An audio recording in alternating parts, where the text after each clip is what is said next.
एक ऐसी जगह की तलाश थी जहां मैं एकांत में अमल पूरा कर सकूं।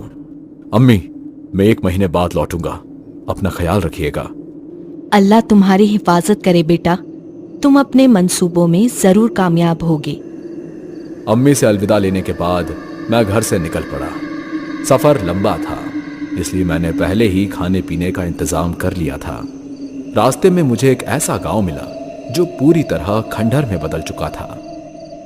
कहते हैं यहां पहले एक छोटा सा कस्बा हुआ करता था, लेकिन एक महामारी में जानवरों से लेकर इंसान तक सब मिट्टी में मिल गए। मैंने उस उजाड़ गांव में एक पुराना टूटा फूटा घर चुना। अंदर कदम रखते ही मिट्टी और सीलन की बदबू मेरी सांसों में घुस गई। छत से लटकती मकड़ी के जाले और चारों तरफ फर्श पर टूटी फूटी चीजें पड़ी हुई थी और कई जगहों से छत से पानी टपक रहा था और खिड़कियों पर मकड़ी के जाले लटके हुए थे।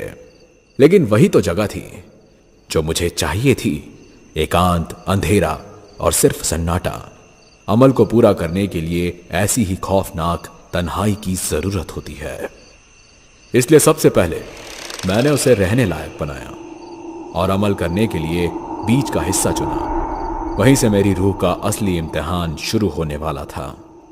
मैंने अपनी किताब खोली और अमल के हर लफ्ज को पढ़ना शुरू किया। मैं उस किताब का एक एक शब्द दोहराता गया और कुछ ही देर में मुझे महसूस होने लगा जैसे कोई नजर अंधेरे में मुझे घूर रही हो।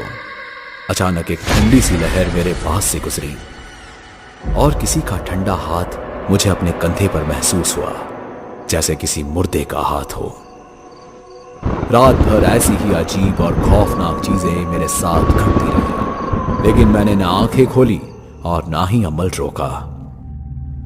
अगली सुबह जब सूरज सर के ऊपर आया तो थोड़ी देर के लिए बस नींद ने मुझे अपने कब्जे में ले लिया।